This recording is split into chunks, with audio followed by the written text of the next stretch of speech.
Oui, donc la peau est quand même quelque chose, une surface avec laquelle on communique énormément.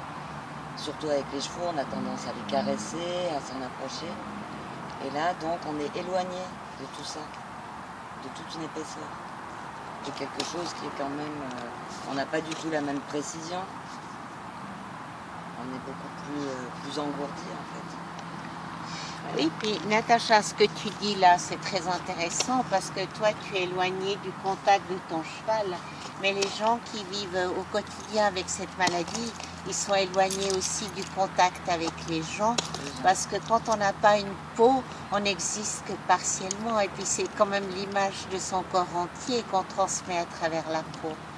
En plus, tu n'as pas eu les douleurs, tu n'as pas eu peur d'avoir de nouveaux décollements. Sinon, tu aurais eu de la peine à tenir les rênes, tu aurais les fesses peut-être ensanglantées, tu aurais eu de la peine à serrer tes genoux contre ton cheval.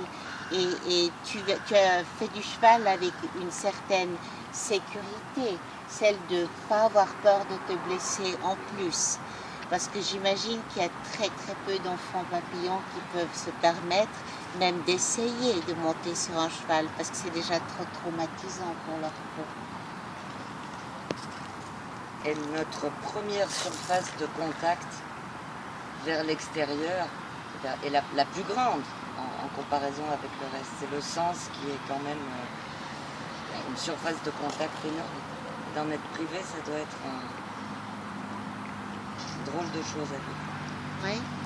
On a 1,8 mètre carré de peau et ça pèse 10 kilos. On n'imagine juste pas que la peau, qui pour nous c'est quelque chose de tellement naturel, c'est en fait le plus grand organe de l'homme. Plus grand qu'un foie, plus grand que le tube digestif. C'est vraiment... et puis au niveau émotionnel, finalement on n'a pas le même rapport avec nos organes internes, peut-être juste avec le cœur. Mais la peau, c'est ce qui nous démarque, qui fait notre identité. Et puis c'est vrai que même si Elisabeth précise bien que leur référence à la douleur est totalement différente de la nôtre, moi je vois très bien, il suffit d'imaginer ce que ça nous fait quand on est écorché sur une petite surface, on y pense toute la journée. Quand on est brûlé, quand on a une petite brûlure, c'est insupportable. Donc c'est vraiment quand même quelque chose qui, en plus d'être externe, doit quand même, à l'intérieur, doit être très lourd à porter au quotidien. Même s'ils ont une autre référence que nous. On n'a pas ça chez les animaux. Il y a les chiens qui ont l'épidermolyse bulleuse. C'est la seule race où on l'a décrit aussi. Ouais.